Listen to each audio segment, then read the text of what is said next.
We've passed the 100-day mark in the presidency of Donald J. Trump, and we'll spend the hour talking about it.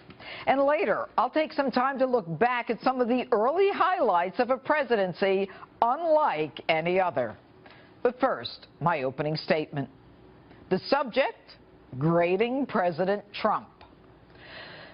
You know, the number one thing that we needed after the last 8 years was a leader who would take charge and put the United States back on its true and rightful course. And at a time when we needed it most, in his plain-spoken, no-nonsense, political correctness be damned way of speaking, he caught the attention of the forgotten man and woman in America. The 100-day mark is a phony test of success, but an opportunity to cut through the cacophony of noise by the left. Let's analyze. President Trump's most significant accomplishment in the first 100 days, the first time it's been done in that time period by any president since 1881, was putting Neil Gorsuch on the Supreme Court. Because although Donald Trump will be president for 8 years, his legacy will survive for the next 40 through Judge Gorsuch on the Supreme Court. President Trump has also managed to undo many of the disasters that Obama left in his wake, many having to do with undue regulations, restricting jobs and business, reviewing congressional acts, nullifying them, chipping away at the burdensome and job-killing regulatory framework, reducing regulations, even more significant than reducing taxes. Why? Because by reducing regulations, you help create jobs. 16 bilateral visits with foreign leaders, some friends, some potential foes, but dialogue and discussion that works to our advantage.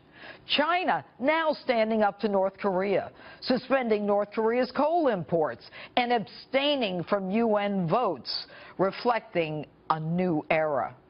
And for all those criticizing the president about Obamacare, I've got a tidbit for you. It took Obama 14 months to pass Obamacare. Donald Trump has barely been there 14 weeks. And after the Ryan catastrophe, he did what he does best as a deal maker. He looked for common ground. And now word is that more members of the Freedom Caucus are now in line with the Tuesday group. And President Trump has stood up to the countries that threaten our national security, chipping away at that failed, feckless foreign policy of the last 8 years. And he has defended the most helpless among us as they were being killed by their own leader. He's renegotiated trade deals, which is reflected in the positive economic growth. And as for taxes, the proposed reduction of the 35% corporate tax rate to 15% is huge, because when that is done, jobs go up.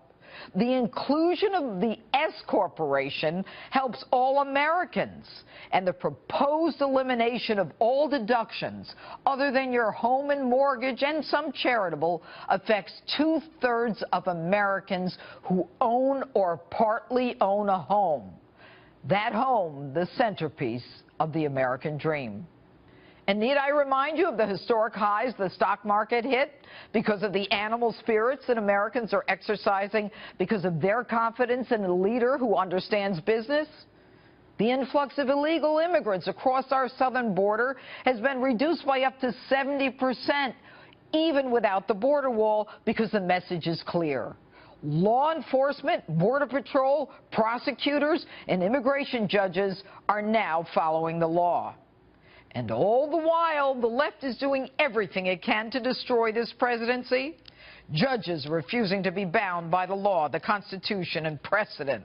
Police departments issuing stand-down orders while arsonists and anarchists destroy property to quell the free speech of Americans. They claim because the right spews hateful speech, they are then justified in using violence against them. Obviously, these nincompoops should have spent more time in class because they're not quite familiar with the United States Constitution and our First Amendment. So, If you want to know how the president is doing in his first 100 days, don't ask a snowflake. Ask an American who works for a living. Relax, chill, give the president a chance to do the job that we elected him to do.